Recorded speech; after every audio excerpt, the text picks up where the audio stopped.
Bəşər tarixinin ən uğurlu insanları peyğəmbərlər hesab oluna bilər. Heç kim peyğəmbərlər qədər insanlara təsir edə bilməyib. Heç bir anlayış, din qədər insanların ruhunun dərinliyinə sirayət eləyə bilməyib. Baxmayaraq ki, tarix boyu peyğəmbərlərin müqabilində qüdrət sahibləri olub və müxtəlif imkanlarla peyğəmbərlərə qarşı mübarizə aparıblar, öz zamanlarında və özlərindən sonra da peyğəmbərlərdir ki, qəlblərə hakim ola biliblər. Bugün dünyada insan qəlbinə hökmranlıq edən yeganə varlıqlar peyğəmbərlərdir. İnsanları dəyərlərə çağırarkən istifadə olunan ən effektiv üsullar peyğəmbərlərin istifadə elədiyi üsullardır. Onların da içində İslam peyğəmbəri başda gəlir, öndə gəlir, birinci yer tutur. Çünki İslam peyğəmbəri həm də ümumbəşəri bir din gətirib. Konkret bir qövmə, bir xalqa gəlməyib, bəşəriyyətə göndərilən bir elçidir. Ondan sonra da Allahın deyiləcək sözü qalmadı. Allah bütün sözlərini onun vasitəsilə çatdırdı. Ondan sonra din gəlməyəcək. Yəni, insanlara nəyin deyilməsi lazım idisə Allah dedi, ona göndərdi, onun vasitəsilə çatdırdı. Bu dinin istifadə müddəti bitməyəcək.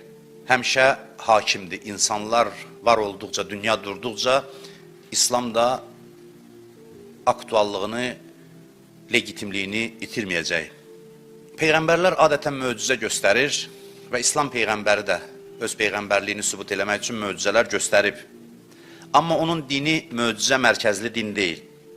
Bəşəriyyət yetkinliyə gəlib çatıb və artıq elə bir mərhələyə gəlib çatıb ki, inancının əsasını möcüzə təşkil eləməməlidir.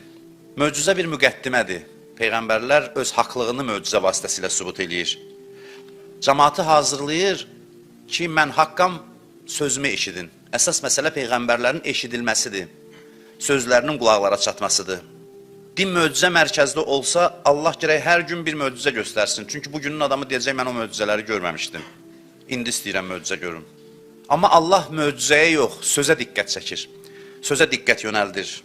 Allah deyir ki, ağlınızı işlədin və mən sizlə danışa bilim.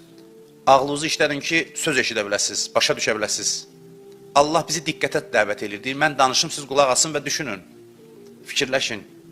Allah bizim düşüncəmizə, şuurumuza hörmət edir, şəxsiyyətimizə hörmət edir deyə bizə söz göndərir.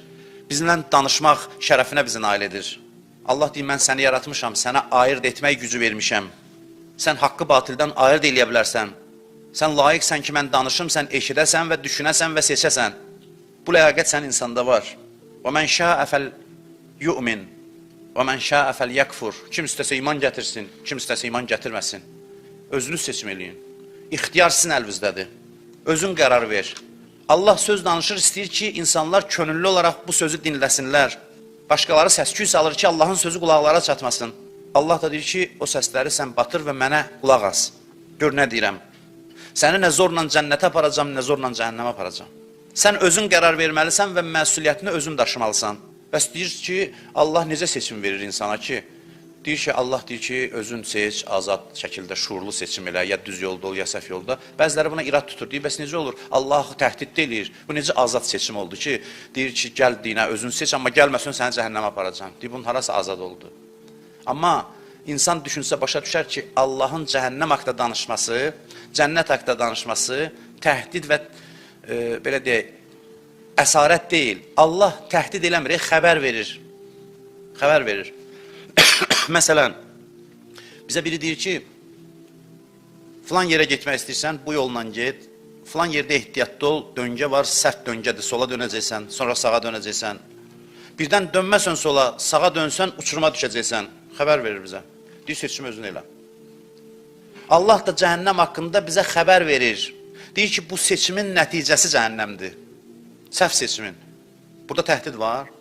Bir adam desə ki, yolda sərt döngə var, sola dönməlisən, sağa dönsən, uçuruma düşəcəksən, biz ona deyəcək ki, mənə niyə təhdid edirsən? Hansı ağıllı adam belə söz deyər? O təhdid eləmir. O deyir ki, reallığı deyirəm sənə. Yol belədir. Bu yana getsən, uçurumdur. Ona görə də Allah insanları təhdid eləmir, xəbər verir. Xəbər verir ki, belə olacaq. Seçimi də insanın öz ixtiyarına qoyur. Nə inəsən, nəticə nə olacaq? Bunu çatdırır. Məndən deməkdir, məndən hidayət üçün bütün vasitələri hazırlamaqdır, peyğəmbərlər göndərməkdir. Qərarı sən verməlisən və qərarın arxasında axıra qədər dayanmalısan. Bu Allahın insana hörmətidir. Ona görə sabahki gün xüsusi bayramdır. Çünki Allah bizi layiq bilib bizlə danışmağa. Məbəs günü Allahın bəndələrinə hörmətinin ifadəsidir. Bundan böyük hörmət ola bilməz ki, Allah insanla danışır, düşündürür, onun ağlına müraciət edir, onun ağlına dəyər verir. Peyğəmbərinə buyurur ki, Ləstə aleyhim bimusaytir. Sən onlara hökümran deyilsən. Sən onlara hökümran deyilsən. Zəkkir, innəma əntə müzəkkir. Sən xatırlat, sən yalnız xatırladansan. Sən onlara zor demə, sən onların ağlına, şuuruna müdaxilə eləmə. Sən çatdır, xatırlat, seçimi özləri eləsinlər. Onlara hörmət elə, qarşında dayanan insandır. Ləstə bi cəbbar. Sən cəbbar, yəni diktator deyilsən, zoraki bir adam deyilsən. Sən onların azadlığına hörmət eləyən bir insansan. Din gəlir insanı ağla tərəf dəvət eləyir, ağıl yoluna çağırır. Möcüzə əsasən ağlı gözündə olan adamlar üçündür. Ancaq nəsə qeyri-adi bir şey olsun ki, mən inanım. Allah deyir, qeyri-adi hər şey ağılla düşünsən, çox şey qeyri-adidir, sənə adi görünür. Ağılla, düşüncə ilə haqqa tərəf gəl. Təhlil eləyin, düşünün, fikirlərinizə də təzyiq eləmək olmaz. Peyğəmbərə deyir ki, hətta haqq sözü də yeritmə onlara. İmkan ver, düşünsünlər. Müasir dünyada necədir? İnformasiya yeridilir beyinə. Dünyanın düzəni belə qurulub. Düşünmə imkanı olmur. İnformasiya selinin qarşısında ancaq az adam duruş gətirə bilir, dayana bilir. Peyğəmbərə deyir, yox, sən belə eləmə. Hər tərəfdən məlumatla mühasirəyə alma. Aram elə, qoy düşünsünlər. Şərait yarat, fikirləşmək şəraiti. Peyğəmbərə haqq axtaran insanlar lazımdır ki, haqqı tanıttırsın. Peyğəmbərlərin heç birinin geniş təbliğat imkanları olmayıb, amma qəlblərə hakim ola biliblər. Bugün Peyğəmbərimizə milyonlarla insan aşiqdir, aşiq. Başqa insanlar ki, tarixdə yaşayır, əsərləri yaşayır, yubileylər qeyd olunur, amma bunun qədər qəlbə hakim olan, ürəklərin sevgisini qazanan ikinci insan yoxdur. Hansı səbəbdən belədir? İmam Cavad əleyhissalamdan bir hədis var. Buyurur ki, agəhlıq və elm olan yerdə təvazı olmalıdır. Yoxsa söz təsir eləməyəcək. Kim olursansa ol, professor ol, akademik ol, ayətullah ol, hüccətül-islam ol, kim olursansa ol. Nə qədər elmin olursa olsun, təvazı olmasa, özünü kimdənsə üstün bilsən, sözün təsir eləməyəcək və cəmaata xidmət eləyə bilməyəcəksən. Ziyalıların bir çoxunun əsas bəlası dərdi nədir? Çoxu bir-iki dənə kitab oxuyur, savada sahib olur və mənsub olduğu xalqa yuxarıdan aşağı baxır. Maarifçilərdə də bəzən bu nöqsanlar olur. Xalqı məsxərə eləmək yox, ona ürək yandırmaq lazımdır. Xalqın səhvini, xətasını görmək olar. Ziyalı elə odur ki, xalqının nöqsanlarını görür. Amma bu avam cəmaat belə, biz Azərbaycanlılar belə, biz bədbəxtiyik, biz biçarəyik, başqaları belə özünü 2 dənə kitab oxuyub 100 başqalarından üstün bilən adamın işinin heç bir nəticəsi olmaz. Xalq ondan söz eşitməz. Məni ələ salan adamdan mən söz eşitmərəm. Eşitməz. Xalq hörmət gözləyir. Alimlərin də bir çoxu təəssüf ki, belə deyil ki, hörmət eləsin xalqa. İmam Cavad əleyhissalam buyurur ki, elm o zaman gözəldir ki, yanında təvazı olsun. Təvazö nədir? Sən alim ol, elmli ol, imanlı ol, təqvalı ol, amma gördüyün hər adamı özündən üstün bil. Bu Peyğəmbər əxlaqıdır. Nəinki sənlə bərabər. Gördüyün hər adamı özündən üstün bilməyənəcən din deyir ki, ağlın kamil deyil. Sən ağlın nöqsanlıdır. Yalnız bu elm bəşəriyyətə xidmət eləyə bilər. Yoxsa elm olacaq hökmranlıq vasitəsi. Xalqa ürək yandıran ziyalılar, xalqın dəyərini bilən, nöqsanını görüb ürək yandığı ilə onu xalqa çatdıran, sevərək çatdıran ziyalılar xalqa xidmətçi ola bilər. Sonra İmam Cavad əleyhissalam buyurur ki, ağıl gözəldir, amma yanında ədəb və əxlaq da olsa, helm olsa, dözüm olsa, qəlb genişliyi olsa, xalqa xidmət eləyib, bəzən nankorluq da görsən, dözəsən, yenə də xidmətindən əl çəkməyəsən. Xalqı övlad kimi görəsən insanları, hansı yaşlı olmağından asılı olmayaraq. Bu xüsusiyyətlər Peyğəmbərdə var idi. Ona görə uğur qazandı. Əli əleyhissalam onun barəsində danışır. Buyurur ki, birinci şərt cəmaatın sənə inanması üçün nədir? Cəmaat görsün ki, sən onlara xidmət edirsən, amma heç bir mənafi güdmürsən. Cəmaat bunu görməlidir. Bunu hiss eləməlidir. Danışanda fikrin qalsa ki, bundan mənə nə düşəcək, heç nə. Bundan mənə nə gələcək, heç nə. Təbliğ adı ilə cib doldurmaq məqsədi güdən adamın uğuru ola bilməz. Təbliğ adı ilə özünə bir gün ağlamaq istəyən, həm Allaha xatir, həm də özüm də bir gün keçirdim. Bu təbliğin təsiri olmaz. Ləqəd kənə ləkum fi Rəsulillah kaffin lil-usvə. Əli əleyhissalam buyurur ki, Peyğəmbər sizin üçün hər davranışında nümunə olmağa kifayət eləyən xüsusiyyətlər var. Hər bir xüsusiyyəti kifayətdir sizə nümunə olmağa. Və dəlilun ləkə alə zəmmid dünya və aybiha. Deyir, Peyğəmbər, bax, gözəl sözdür bu. Buyurur ki, Peyğəmbər dünyanın eyiblərini və kiçiliyini, nöqsanını göstərən bir dəlildir sənin üçün. Nə deməkdir bu? Allahın sevdiyi, ən çox sevdiyi bəndədir, düzdür, ondan üstünü yoxdur. Ən çox sevdiyi bəndə odur. Amma dünyaya etinasızdır. Heç bir elə iş görmür ki, insanlar görsün ki, Peyğəmbər özünü düşündü hardasa. Bilirsiniz, cəmaat deməsə də, hoqqabazlığı dərhal hiss eləyir. Hiss eləyir. Adam qeyri-səmimi olanda, xüsusən burada dayanan adamlar, mənim kimlər, cəmaat onu hiss eləyir. Hiss eləyir, görür ki, bu nəsə başqa bir şeydir. Peyğəmbər sübut eləyir ki, davranışı ilə dünya insana məqsəd olmağa layiq deyil. Peyğəmbərə baxanda bunu görürsən. Dünya gözəl vasitədir, pis məqsəd. Dünya məqsəd olanda pisdir, vasitə olanda gözəl. Sərvətdir, qüdrətdir, sevilməkdir, bunlar hamısı eşidilmək üçün vasitədir. Amma məqsəd deyil. Nə qədər dünya vasitə kimi qalır gözəldir. Elə ki, çevrildi, məqsəd oldu, heç nə. Dünya məqsəd olmağa layiq deyil. Bunu Peyğəmbər bizə göstərir. Bir insan bilsə ki, bilmək istəsə, dünya hədəf olmağa layiq deyil, baxsın Peyğəmbərə. Peyğəmbər təmtəraqlı yaşayışa sahibdir, yox. Peyğəmbər sadə yaşayır. Allah ən çox sevdiyi bəndəsinə taxt-tac, saray, təmtəraq verməyibsə, deməli, layiqli bir şey deyil. Ən çox sevdiyinə, ən çox sevdiyi şey verərdi Allah. Ən çox istədiyi şey verər. Amma Peyğəmbərinə verməyib. Deməli, dünya o qədər dəyərli yer deyil. Bunu nədən götürdü? Peyğəmbərin yaşayışından. Dəyərli olsaydı, Peyğəmbər hamıdan çox dəyərli şeyə dəyər verərdi. Verməyibsə, ondan ağıllısı yoxdur. Deməli, o bilir ki, bura o qədər də dəyərli bir yer deyil.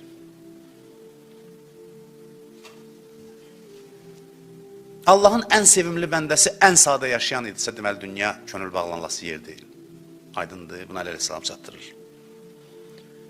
Və dünyaya etinasız olan adamlar cəmaatın dünyasını təmin edir, çünki gözü toxdur. Cəmaatın dünyasına göz dikməyib. Onlar daha rahat təmin edir insanları. Ona qabın içində bütün dünyanı Cəbrail təqdim elədi, təklif elədi. İstəyirsənsə zəngin Peyğəmbər ol, məqamından da heç nə azalmayacaq. Amma o dedi ki, mən istəyirəm ki, bir gün yiyim, bir gün yeməyim, sənə ehtiyaclı olduğumu hər an hiss eləyim.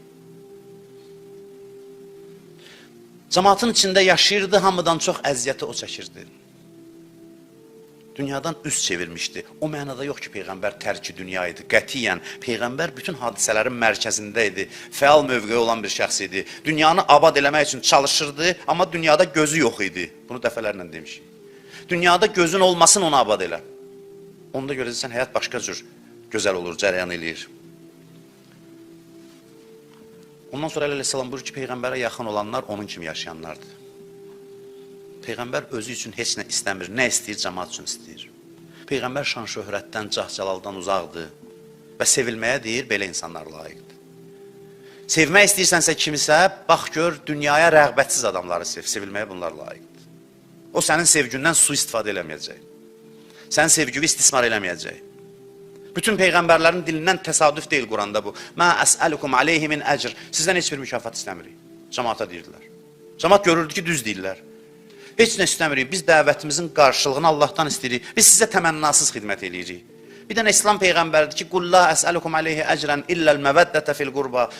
Dəvətimin müqabilində yalnız bir şey istəyirəm ki, mənim əhl-i beytimi, yaxınlarımı sevəsiz. Başqa ayədə deyir ki, o da sizə lazımdır, mənə yox. Bu sevgiyə siz möhtəcsiniz. Sizin xeyrinizədir. Əhl-i beyti sevəcəksiniz, bu sevgi sizi xoşbəxt eləyəcək. Mənə bundan bir şey gəlmir. Gözünün ucu ilə baxır dünyaya, vasitə kimi baxır Peyğəmbər. Heç bir vaxt zillənmir dünyaya. Ağalığı, ali cənablığı bundadır, böyüklüyü bundadır. Yaşayış tərzi belə idi. Ən əziz adam da Allah yanında çox vaxt ac olurdu. Ac olurdu. Ac olmağı bacarıqsızlığından deyil ki, qazana bilmir, acından ölür. Bu din deyir ki, Peyğəmbər acından öləndə, bu mənada deyil. Qüdrətdir bu, varındır, verirsən, öz vaz götürürsən. Bu əslində güc əlamətidir, zəiflik yox. Bu din demir ki, hamısı aciz olsun, acından ölənlər yığılsın, Peyğəmbər acından ölür, cəmaat acı. Yox, bu mənada deyil bu. Deyir, qüdrətə, sərvətə sahib ol, amma özün üçün yox. Özün üçün də götür zərurət qədər və faydalandır başqalarını. Peyğəmbər bunun ən gözəl nümunəsidir. Ənəs ibn Malik ona xidmət eləyirdi. Deyir, 10 il ona xidmət elədiyim müddətdə heç zaman mənə niyə belə elədin demədi. Bir gün deyir, südlə xurma qoymuşdum. 2 gündə oruc idi. Nə o başdan yirdi, nə iftar. Xurma ilə süd qoymuşdum ki, gəlsin iftar açsın. Gec gəldi, iftardan keçmişdi. Dedim ki, yəqin haradasa iftar eləyib, südü götürdüm, içdim, xurmanı da yedim. Gəldi, deyir, evə daxil oldu. Elə kasanın yanından keçəndə gözünün ucu ilə də baxmadı ki, mən xəcalət çəkərəm. Keçdi, getdi, ac yatdı. Səhərsi maraqlandım ki, sahabələrdən ki, Peyğəmbər haradasa iftar elədi, dedilər, yox, heç yerdə. Bu qüdrət əlamətidir, bu güc əlamətidir. Heç nə də demədi, heç vaxt üzümə vurmadı. Mən deyir, o qədər xəcalət çəkdim. Cəmaat görürdü bunu, ona görə sevirdi. Bu günəcən sevilir. Əleyhissalam onun barəsində danışır, deyir, görür ki, Allah nəyəsə qəzəblənir, o da ona qəzəblənir. Gördü ki, Allah nəyəsə kiçik bilir, o da onun şeyləri kiçik sayırdı. Ondan sonra görün nə gözəl söz deyir Həzrət Əlva, bu sözə diqqət edeyim bu bayram ərəfəsində. Buyurur ki, Allah və Peyğəmbərinin dəyərsiz bildiyi şeylərə könül bağlamağımız bəs eləyər ki, sübut olsun biz Peyğəmbəri qəbul eləməmişik. Allah bir şeyi dəyərli bilir, biz dəyərsiz. Peyğəmbər bir şeyə dəyər verir, biz vermirik. Peyğəmbərin dəyərsiz saydığı şeylərdən 450 yapışırıq, sonra deyir ki, o mənim Peyğəmbərimdir. Deyir, bu kifayətdir ki, günah eləməsən də, bu xüsusiyyət kifayətdir ki, biləsən ki, sən onu hələ qəbul eləməmsən, ona iman gətirməmsən. O yerdə oturdu, fəqirlərlə yemək yedi, sadə miniyi var idi, hətta miniyinə bəzən özü düşürdü, bir başqasını mindirib gedirdi. Paltarını özü dikirdi, özü yamaq vururdu. Dünyanı aramlıq yeri bilmirdi, bunun hamısı əleyhissalam danışır. Qəlbi Allahla aram idi Peyğəmbərin, qəlbi Allahla sakit idi. Heç bir döyüşdə görmədik ki, təlaşa düşsün. Ən qızğın döyüş vaxtı qəlbi aram idi, üzündə heç bir narahatlıq ifadəsi yox idi. Amma qiyamətdən danışanda üzünün rəngi qızarırdı, axirətdən danışanda. Cəmaat görürdü ki, Peyğəmbər bazar açmayıb, cəmaat görürdü ki, Peyğəmbər onlara xidmət eləyir. Çox sədaqətli idi, cəmaata lazım olanı deyirdi, cəmaatın istədiyini yox. İndi dəb düşüb, deyirlər ki, filan kəs yaxşı danışır, məsələn. Baxırsan, görürsən, nəyə yaxşı danışır? Müasirdir bu, məsələn. Niyə görə müasirdir? Görürsən ki, qoyub dini qabağına, nə sərf edir, bu yoxdur dində. Cəmaatın xoşuna gəlir. Filan şey yoxdur, narahat, içki olar, hər şey. Filan şey yoxdur, filan şey var, qoyub kitabı qabağına, görür, cəmaatın damarını tutub. Cəmaat da deyir, Allah da, hər şey olar. Göydə axtarırdıq. Bu yaxşıdır, bu yaxşı ilahiyyatçıdır. Müasirdir bu. Ürəyimiz nəyisə, hər şey olar, kef elədə özün üçün. Din də deyir, mən dəfələndir, din demirə kef eləm, amma kefin yolunu göstərir. Kef başqa şeydir. Bu adamlar dəyərli sayılır. Amma Peyğəmbər cəmaata lazım olanı deyirdi, çünki onlara ürəyi yanırdı. Ən böyük xəyanət budur ki, dini cəmaatın zövqünə uyğun tərif eləyəsən. Bundan böyük xəyanət yox, bu cəmaatı aldatmaqdır. Cəmaat indi o səni yaxşı saya bilər, amma qiyamətdə sənə ən ağır sözlər deyəcəklər ki, sən bizə azdırdın. Sən bizi yoldan çıxartdın. Quranda ancaq bir yerdə Allah 3 dəfə vay deyir. Vaylun, vay olsun, 3 dəfə deyir. Kimə deyir bu vay 3 dəfə? O kəslər ki, özündən nəsə düzəldir, deyir, din budur. Bunlara deyir. Oxuyum ayənin üçün. Fəvaylun lillezine yektubunel kitab bi aydihim. Vay olsun o kəslərin halına ki, öz əli ilə bir şey yazır. Özü yazır, düzəldir. Summa yaqulun haza min indillah. Sonra deyir ki, bunu Allah göndərib. Vacib deyil o kitab olsun ki, bu Allahın mənə. Yəni, bu dindir. Bir şey yazır, danışır, din budur. Bir vay olsun o kəslərin halına ki, kitab yazır, yaxud da nəsə deyir də burada hamısı aid ola bilər. Və deyir ki, din budur. Ondan sonra deyir, bunu niyə eləyirlər bunlar? Məqsəd nədir? Liyəştəru bihi səmənən qalila. Az bir şey, ucuz satırlar dinlərini. Nəsə almaq üçün, kimdənsə nəsə almaq üçün. Az şeyin qarşılığında dinlərini satır. Din bazarı açıblar. Din bazarı. Ondan sonra buyurur ki, fəvailul ləhum, ikinci vay. Vay olsun onlara. Mimmə kəsəbət əydihim, qazandıqlarına görə. Yəni, az şey qazandılar. Çox şey itirdilər. Üçüncü vay deyir, və vaylul ləhum mimmə yəksibun. Az, vay olsun onlara əldə etdiklərinə görə və vay olsun onlara kəsb etdiklərinə görə. Yəni, nə qədər? 3 dəfə vay deyir. Amma Peyğəmbər o hoqqabazlıqları insanlardan uzaqlaşdırırdı və cəmaata olanı deyirdi. Ürək yanğısı ilə deyirdi. Peyğəmbərin bir xüsusiyyəti də onun çalışqanlığı idi, yorulmazlığı idi. Heç cür yorulmurdu Peyğəmbər. Gecə-gündüz insanların xidmətində idi. Bir nəfərə bir şey çatdırırıq, 5 dəfə, 10 dəfə deyir, əşib, üzr istəyirəm sizdən bu sözümə görə. Ondan adam olmaz.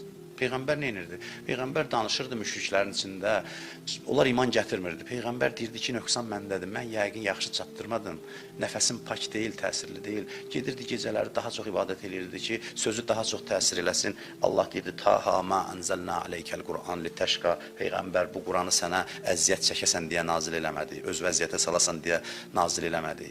O möhkəm məntiqə əsaslanırdı. Ud'u ilə səbili Rabbik. Allah Qur'anda ona deyir, cəmaatı Rəbbinin yoluna çağır, özvə yox. Bir var, bazara səsən, müridim çoxalsın, məscidimə gələn çoxalsın. Altda belə bir fikrin olsa, cəmaat onu hiss eləyəcək. Özvə çağır, çoxu din adı ilə özünə tərəf cəmaatı çağırır. Özünə tərəf, tərəfdar çoxaldır. Peyğəmbərə deyir, ud'u ilə səbili Rəbbikə. Rəbbinin yoluna dəvət elə, xalis. Necə? Bil hikməti, hikmətlə, dəlil sübutla, ağılla, ağıllarını oyat, düşünsünlər qoy. Xurafat, mövhumat, yuxu filan bu şeylərlə cəmaatı yuxu yerində düzdür, amma dəvət vasitəsi deyil. Təbliğ vasitəsi deyil. Yuxu yerində düzdür, ola bilər təsir olsun. Heç zaman belə şeylər əl atmadı. Çox eşitmişsiniz ki, günəş tutulur Peyğəmbərin oğlu vəfat eləyəndə. Cəmaat deyir, Allah gör Peyğəmbərini nə qədər sevir ki, övladı dünyadan köçəndə günəşin üzünü tutdu. Cəmaatın inamı biraz da artır Peyğəmbərə ki, gör nə qədər əzizdir. Biz olsaq neyniyərik? Deyərik, cəmaat inanır da, qoy inansın da, mən inanır da. Çıxır minbərə, deyir, ay insanlar, bu gün tutulmağının mənim övladımın vəfatı ilə heç bir əlaqəsi yoxdur. Bu bir təbii hadisədir. Peyğəmbər məntiqə söykənir. Belə vasitələrə ehtiyac yoxdur. Bil hikməti vəl məvizətil həsənə. Gözəl tərzdə. Mən bunu çox demişəm, ürək ağrısı ilə deyirəm. Biz dindarların bir qismi sözləri bir necə xarab edirik, mümkün olan ən pis şəkildə deyirik yaxşı sözü. Mən hərdən baxıram, deyirəm, bu sözü 100 variantda demək olardı. Ən pisini seçdi dedi. Söz düz sözdür, amma ifadə tərzi ən bərbadını seçib deyir. Amma deyir, bil hikməti vəl məvizətil həsənə, gözəl nəsihət yolu ilə cəmaatı dəvət elə və cədilhum billəti hiyə əhsən, onlarla ən gözəl şəkildə mücadilə elə, danış. Ən gözəl, tərzlərin ən gözəlini seç, ən yaxşısını seç. Bu qədər çalışırdı cəmaat üçün, nəticəyə baxmırdı. Nəticə ruhdan salmırdı onu. Taifə gedir, bir nəfər hidayət olur, bir nəfər. Dişini sındırırlar, paltarını, ağ paltarı qırmızı qan rənginə boyanır. Amma yorulmur. Əşi, cəmaat düzələn deyil, qalıb imam zamana, bu sözləri şeytanın sözləridir. Sözü dinən, işi gör, Allah bilər, sən nəticə hər nə olur olsun. Sən işi gör. Peyğəmbər yorulmurdu. Həzrəti Yunus əleyhissalam 100.000 nəfərli bir şəhərdə idi. Şəhər deyəndə bir kənddə, bir məntəqədə. Danışdı, qulaq asmadılar, təhqir elədilər, ağzından çıxan dedilər ona. Yoruldu. Gördü ki, əzab əlamətləri də gəlir, qövmə əzab gələcək. Əzab əlamətlərini görən kimi çıxdı şəhərdən, çıxdı, getdi. Cəmaata dedi, siz sağ, mən salamat. Vəzifəmə əməl elədim. Mən də gedim, layiqli adamlar tapım onlara. Siz söz eşidən deyilsiniz. Neyim də, hər şey elədim. Doğrudan da eləmişdi, ha. Həzrəti Yunus əleyhissalam çox xidmət eləmişdi. Çıxdı, dedi, alınmır da, sizlə alınmır. Başa düşmürsünüz siz. Çıxım gedim, o adamlar ki, onlara mənim sözüm kar eləyər, lazımdır, mənə lazım eləyər, onlara danışım. Allah vəhiy eləməmiş tərk elədi, cəmaatı çıxdı. Günah eləmədi, hə? Səhv nəticəyə gəldi də. Dedi ki, yəqin bunlar da düzələn deyil. Allah apardı, onu balığın qarnına saldı, Peyğəmbərini. Orada dedi, la ilahə illa əntə subhanəkə inni kuntu minəz zalimin. Bu zikri mümkün olsa səcdədə deyinərdən. Mümkün olsa. 10 dəfə, 15 dəfə, bəzi adamlar var, neçə 100 dəfə deyib, 5 dəfə, 10 dəfə də biz deyək. Ziyan olmaz bundan. Təzyiqimiz zat da qalxmaz, yaxşı olar. 10 dəqiqə, 10 dənə demək, 30 saniyə çəkir. La ilahə illa əntə subhanəkə inni kuntu minəz zalimin. Bunu dedi, Allah ona nicat verdi. Yəni, la ilahə illa əntə, səndən başqa Allah yoxdur. Sən paksan və mən günahkaram. Budur mənasıdır. Özümə zülm eləmişəm. Çıxandan sonra dedi ki, mənim Peyğəmbərim sizə kim icazə verdi şəhərdən çıxasınız? Mən dedim, mən sizə dedim ki, çıxasınız şəhərdən. Xeyr, siz demədiniz, ilahi sən demədin. Amma nə qədər danışdım, təsir eləmədi. Gördüm, təsir olmur, hamısı öz içində idi, öz kefində. Mən danışırdım, mənə qulaq asan yox idi. Allah cavab verir, mən bilmirdim sən hara göndərirdin. O cəmatı mən tanımırdım. Sən hardan bildin, sonra da təsir eləmir. Təsir dərhal olmur ki, bəzən söz görürsən, sonradan təsirini göstərir. Əvvəla hardan bilirdin? İkincisi də ki, tutaq ki, təsir eləmədi. Sən mənim elçimsən, mən səni göndərmişəm, mən deməmiş hara çıxıb gedirsən. Dur, Allah nə qədər istəyir insanların hidayətini. Mən deməmiş cəmatı qoyub hara gedirsən. Heç təsir eləməsə də, heç kimə, sən üçün danışmaqdır, sən orada qalmalıydın. Peyğəmbərimiz isə sona qədər dözdü, nə qədər zülümlər elədilər dözdü, heyvanın içalatının üstünə atırdılar Peyğəmbərini. Hər gün bir əzab növü fikirləşirdilər, bir məsxərə növü fikirləşirdilər. Axır nəfəsinə qədər yatağının kənarında ona əziyyət verirdilər, axır nəfəslərinə, son nəfəslərinə qədər. Yenə də can verəndə dedi, ümməti, ümməti. Bir dəfə yorulmadı, dedi, ümmətim, ümmətim və belə can verdi. O əzəməti ilə insanlara nökərlik eləyirdi, o əzəməti ilə. Və sabah bu dinin doğulduğu gündür. Fəxr eləyin, həm də şükür eləyin Allaha ki, belə bir dinə bizi hidayət eləyib, sonuncu Peyğəmbərin ümməti. Görün, bu din necə başlayıb dəvətini və bunu elan eləyin dünyaya, çatdırın hansısa bir dildə. Gənclər xarici dillərdə çatdırsınlar. Müəyyən sosial şəbəkələrdə bununla bağlı statuslar yazsınlar ki, bu din doğulanda belə doğuldu. Bax, İqra bismi rabbikəlləzi xələq. Oxu səni yaradan Rəbbinin adıyla. İqra və rabbukəl əkrəm. Oxu, sənin Rəbbin çox kəramətlidir. Əlləzi alləmə bil qələm. O Allahdır ki, qələmə yazmağı öyrətdi. Görün, birinci dəvəti oxu, qələm, yazı, elm öyrətmək. Belə bir dinin ardıcılıq və bu dinin ardıcıllarını hərdən adam baxıb bu vəziyyətdə görəndə ürəyi yanır ki, heyf bu sərmayədən ki, biz istifadə edilməmişik. Hələ də səfalət içində, hələ də ixtilaf içində, hələ də bir-birimizlə vuruşuruq, özümüzə düşmənik. Halbuki buyurur, mənim ümmətimin misalı bir bədən kimidir. Bir üzvə ağrısa bütün bədən narahat olmalıdır. Bu müsəlmançıl diri bədənin əlamətidir, sağ bədənin əlamətidir. Bugün İslam ümmətinə vəhdət lazımdır. Məzhəblər arası vəhdət, xalqlar arası vəhdət, birlik lazımdır. Bu ümmətin Peyğəmbəri bunun üçün çalışdı. Birlikdə inkişaf eləsin və öz layiqli yerini tutsun dünya mədəniyyətində.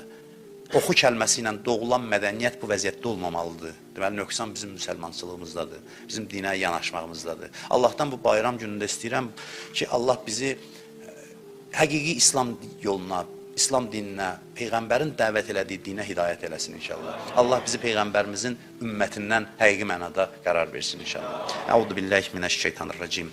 Bismillahirrahmanirrahim. İnna a'taynakal kevser fesalli li rabbika vanhar. İnne şana'aka huvel abtar. Sadaqallahul aliyyul azim.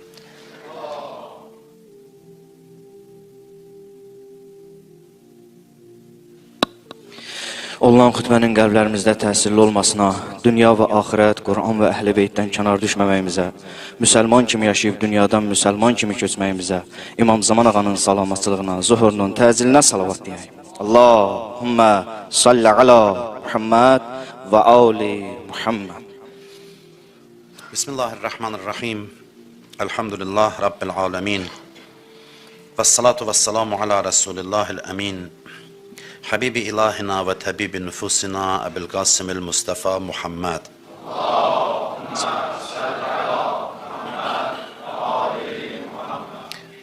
Ve ala Aliyin emiril müminin ve ala Fatıme'tiz Zahra ve ala'l Hasan ve'l Husayn ve Ali ibn'l Husayn ve Muhammed ibn Ali ve Cafer ibn Muhammed ve Musa ibn Cafer ve Ali ibn Musa ve Muhammed ibn Ali ve Ali ibn Muhammed ve'l Hasan ibn Ali ve'l Huccetil Qaimil Mehdi.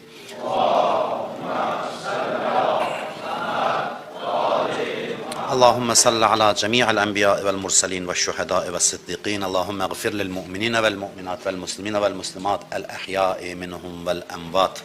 Usikum və nəfsi bi təqvəllah. Sizə və özümə ilahi təqvaya riayət eləməyi tövsiyə edirəm. Bütün kəlamlar içində ən üstün kəlam Allah kəlamıdır. Heç kəsin Allahın danışdığı səviyyədə söz danışmaq gücü yoxdur. Həm Quranda Allah özü, həm hədisdə buyurulur ki, Allahın sözü ən gözəl sözdür. Təalləmu kitabəllah fə innəhu əhsənul hadis. Deyir, Allahın kitabını öyrənin ki, o sözlərin ən gözəlidir, Allahın kəlamı. Allahın sözündən sonra ən gözəl söz Peyğəmbərin sözüdür. Çünki Allahın bütün sifətlərinin təcəllası Allahın Peyğəmbəridir. Mən keçən dəfə sizə dedim, bir hədis deyəcəm, gələn xütbədə, gələn həftəyə sağ qalsaq, inşallah qismət olsa, ona müqəddimə üçün bunu deyirəm ki, kim deyib bu sözü, Peyğəmbərin sözüdür.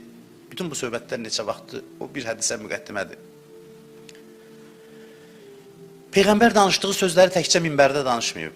Deyək ki, ancaq məsciddəki xütbələrindən yığılıb bu hədislər, xeyr. Bəziləri bəli xütbədə danışılan sözlərdir, amma Peyğəmbərimizin bir çox hədisləri, sözləri müxtəlif yerlərdə dediyi sözlərdir. Bəzən tək oturub Peyğəmbər, görürsən ki, bir ağıllı adam gəlib yaxın, ağıllı da bundan görünür ki, gəlib Peyğəmbərə deyib ki, ay zineyim, məni moizə elə. Görüb fürsətdir, Peyğəmbər də oturub, hər sözü hikmətdir, dərmandır. Adam baxır, xoşbəxt adamlar olub, Peyğəmbər aralarındadır. Gəliblər, deyiblər, ay zineyim, heç vaxt deməyib ki, əşi, danışmışam da, sabah gəl məsciddə xütbəyə qulaq asarsan. Mən məsələn belə deyirəm, mənə deyəndə moizə elə deyirəm ki, vallahi danışıram, məsələn o söhbətlərə qulaq as. Ona görə ki, mən o ləyaqət görmürəm özümdə. Mən ümumiyyətlə tək-tək adamlara danışmaq mənim üçün çətindir. Mən bilmirəm onun dərdinin dərmanı nədir. Ona bəsirət lazımdır ki, biləsən buna indi nə lazımdır konkret filan kəsə. Peyğəmbər bunu bilirdi. Hər yerdə ki, ondan söhbət istəyirdilər, moizə istəyirdilər, danışırdı. Çünki insanların hidayətinin aşiqi idi. İstəyirdi insanlar düz yola gəlsin. Əleyhissalamın Nəhcül Bəlağədə onun barəsində, Peyğəmbər barədə, Həzrət Peyğəmbər sallallahu haqqında belə bir gözəl sözü var. Buyurur ki, tabibun davvarun bi tibbi. Deyir ki, o səyyar həkim idi. Səyyar. Biri var, həkim oturur, xəstələr gəlir. Biri var, həkim çıxır, xəstə axtarır. Bu dəyyarun bi tibbi, yəni səyyar həkim idi. Dövr eləyirdi, dayanmırdı, hərəkətdə idi. Oturmurdu gəlsinlər, özü gedib xəstələrin sorağına çıxırdı. O küçədə, bu küçədə biri günahkardı, biri zalimdi, biri hamının ki hidayətə ehtiyacı var idi. Cəmaatın içindən özü seçirdi o insanları, tapırdı. Yuxarıdan aşağı baxmırdı cəmaat. Onlar kimdir, mən onun ayağına gedim. Peyğəmbər mənəm, gəlsinlər, yox. Özü gedirdi ayaqlarından, xidmət edirdi nöqsanlı adamlara. Əllərindən tutub kömək eləmək üçün insanlar axtarırdı. Və bu yolda qətiyyən yorulmurdu, əsəbləşmirdi. Heç əsəbləşmirdi. Dişini vurub sındırırlar, alnını yaralayırdılar, deyirdi ki, ilahi, bunlar bilməyiblər, hidayət elə. Mənim qövmüm bilmədən bu işi görüb. Bilmədən görüb. Rəhmət dili ilə danışırdı. 82-82 dənə döyüşü olub, hamısını ona qəbul etdiriblər. O döyüşməyə gəlməyib. Ona təcavüz eləyiblər, hücum eləyiblər, o təcavüzə cavab üçün döyüşüb. Məcbur döyüşürdü. Bir döyüşdə əsirlər gətirirlər, baxır, gülür. Əsirlərdən biri baxır, deyir də, qalibsən, bizə baxırsan, gülürsən də, qaliblər gülər. Dedi, ona görə gülmürəm, mən sənə qələbə çalmışam. Baxıram, görürəm ki, mənim işim bu deyil ki, əsir gətirəm. Siz eləmişsiniz bunu. Mən kimisə əsir eləyib cənnətə aparmaq vəzifəm yoxdur. İş belə siz gətirmişsiniz bu yerə ki, da müharibənin qaydası budur. Yoxsa mən heç könlüm yoxdur. Təbəssümlə baxır ki, yəni, adamı da qolu bağlayıb cənnətə apararlar. Mənim yoluma uyğun deyil. Mənim yoluma uyğun deyil. Heç zaman da cəmaatdan əl üzmürdü. O vaxta qədər ki, Allah bəziləri haqqında deyir ki, onların başını buraxdı da əl çək. Əl çəkmək istəmir. Allah deyəndən sonra məcbur qalırdı. İnnəkə la təhdi mən əhbəbtə. Allah Quranda deyir ki, sən istədiyi hidayət eləyənməzsən. Mən Allah bilirəm ki, bu hidayət olmayacaq. Qorxulu ayədir bu. Görün, o rəhimlilikdə Allah bəzi insanlar üçün nə deyir? Deyir, zərhum, boşda, burax, başlarını burax. Bəzilərini, zərhum, fi xavzihim yəlabun. Qoy oyuncaqlarla oynasınlar. O hətta adamlar olurdu ki, daha yol bağlıydı, Allah deyirdi ki, başını burax, yoxsa əl çəkmirdi hidayətlərindən. Günah xərçəngi bunun vücudunu bürüyüb, metastaz verib də o xərçəngdə, bu düzələn deyil. Biriləri var idi. Quran bunlar haqqında buyurur ki, bəla, mən kəsəbə səyyiətən və əhatət bihi xətiyyətuhu. Buyurur ki, bəli, o insanlar ki, günah qazandılar. Adam var sanki dünyaya gəlib ki, məşğuliyyəti, adam var pul qazanır, adam var günah qazanır. Nə işlə məşğulsan? Günah qazanmaqla. Vallahi. İnsan var ki, dünyaya gəlib, günah qazanmaq üçün elə bil gəlib. İşi gücü günah qazanmaqdır. Allah buyurur ki, onların bədənini, vücudunu günah əhatə eləyib, dili günah eləyir, gözü günah eləyir, bütün vücudu günahla əhatə olunur. Ondan sonra axırda buyurur ki, فَاُولَٰئِكَ أَصْحَابُ النَّارِ هُمْ فِيهَا خَالِدُونَ. Onlar od əhlidir. Nə qədər elədiyi düzəlmədilər. Orada qalasıdırlar hələ. Qalmalıdırlar. Özləri hidayət yolunu bağladılar. Amma Peyğəmbər Allah deməyənəcən əl çəkmirdi heç kəsdən. Baxmırdı kimdir.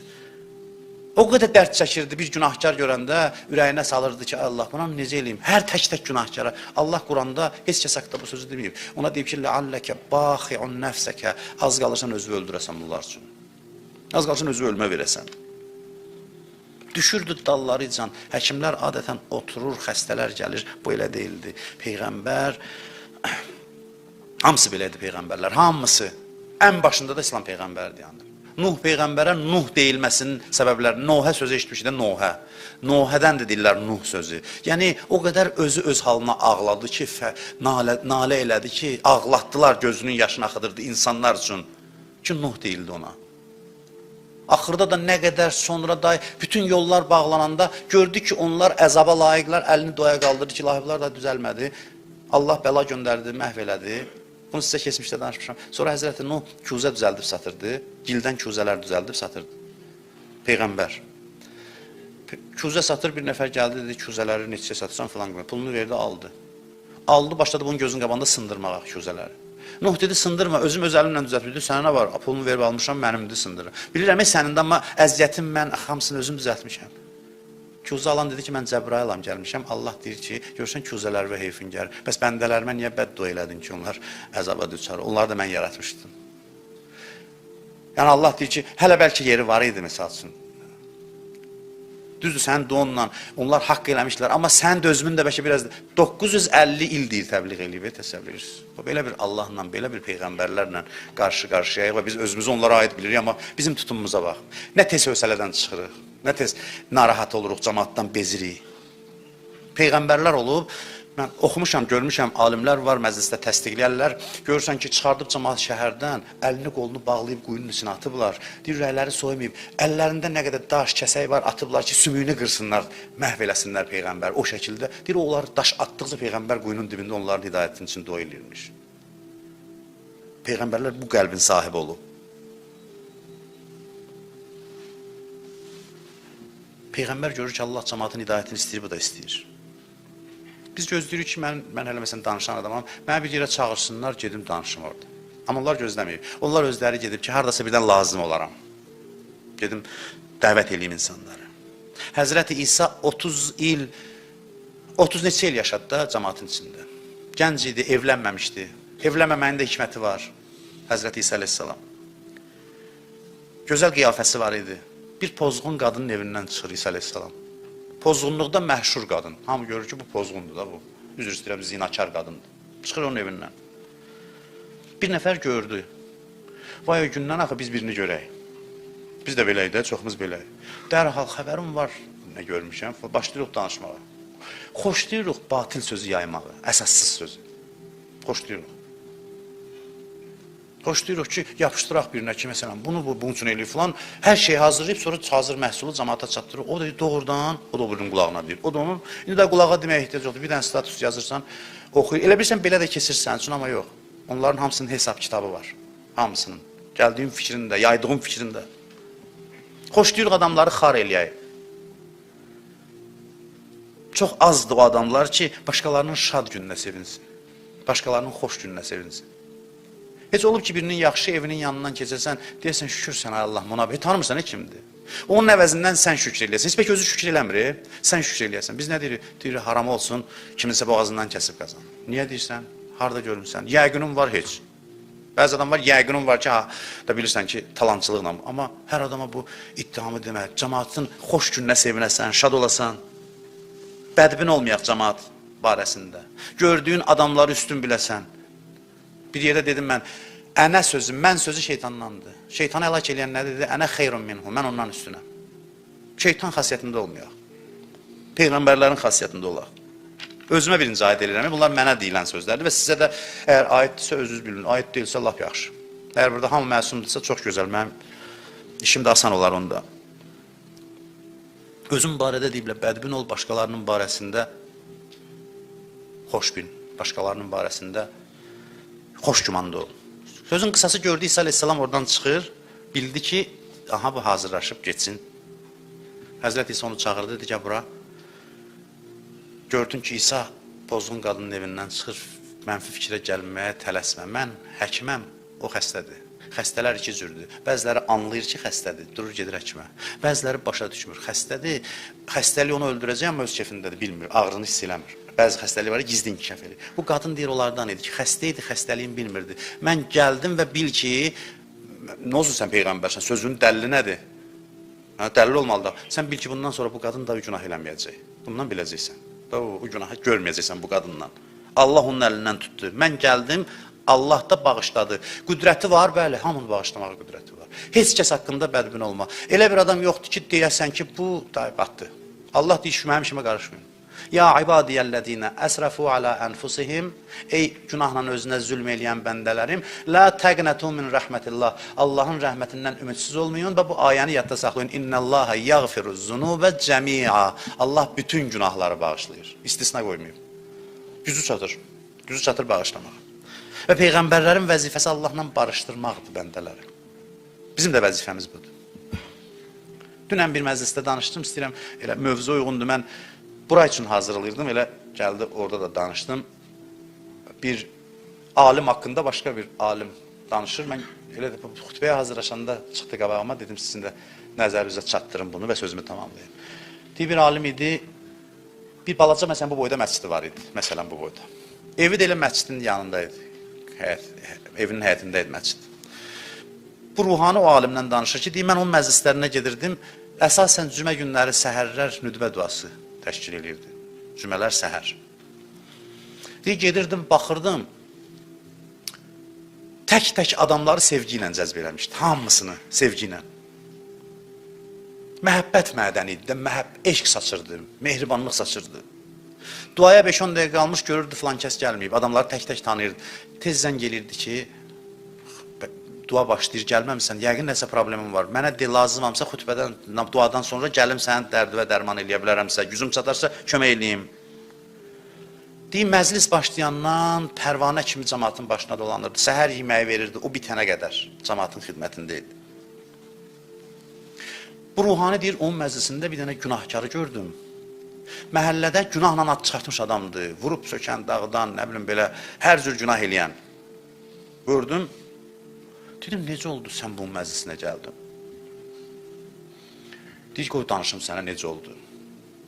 Bir gün bir kafedə idim, üzr istəyirəm sizdən dönə-dönə hamımızdan. Naməhrəm qadınlarla şərab məclisi, səhərə qədər yedim, içdim. Həmişəkindən normadan artıq içdim. Müvazinətimi itirdim, sərxoş vəziyyətdə. Çıxdım, evimin yolunu itirdim.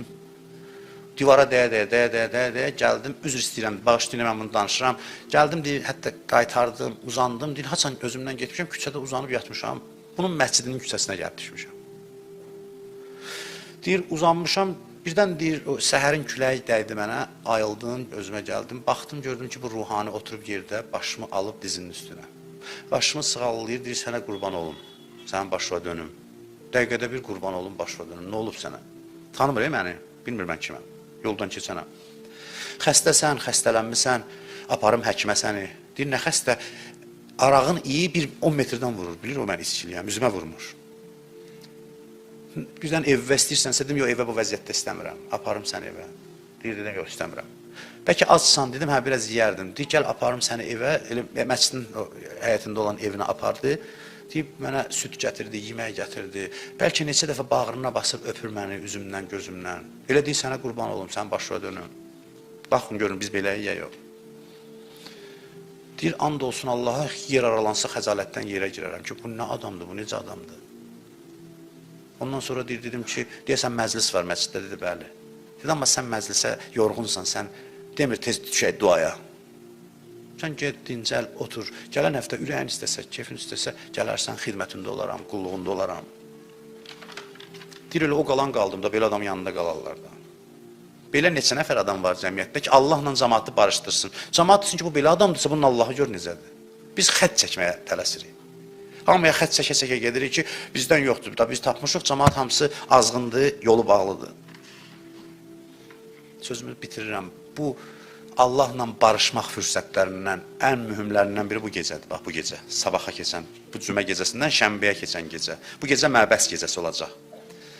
Peyğəmbər buyurub ki, Rəcəb ayında bir gecə var ki, günəşin üstünə işıq saçdığı hər şeydən üstündür. Yəni, orada olan fəzilətlər. Bu gecə kim ibadət eləsə Peyğəmbər buyurub, 60 il ibadətin əcrini Allah ona verəcək. Dedilər, ya Rasulallah, hansı ibadətlər? İbadətləri qeyd edib də mən demirəm, açın, baxın, məbəs gecəsinin əməllərinə baxın. Qusul da var, başqa əməllər də var. İndi hansına gücünüz çatsa, gecənin bir hissəsində olsa bu gecəni ibadət eləyin. Və sabah da məbəs günüdür. Onun da xüsusi əməlləri var. Bir əməlin qeyd edeyim ki, yayılmış əməldir. Sabahın ən üstün əməllərindən biri oruç tutmaqdır. 4 gün var ildə, oruç tutmaq üçün ən bəyənilən günlərdir. Biri də sabahki günün orucudur, məbəs günün orucudur. 70 ilin ibadətinə bərabərdir sabah oruç tutmaq. Kimin boynunda qəza orucu varsa qəza niyyəti ilə, yoxdursa müstəhəb niyyəti ilə sabah oruç tutsa çox yaxşı olar. Mümkün qədər, yəni indi bu vacib deyil, amma çox bəyəndiyi Allahın işlərindəndir. Sabahki günün orucu, kim oruç tutacaqsa Allah qəbul eləsin, tutmayanlardan da Allah qəbul eləsin ibadətlərini, itaətlərini. Allah sabahki günün və bu gecənin feyzindən bizi binəsib eləməsin inşallah.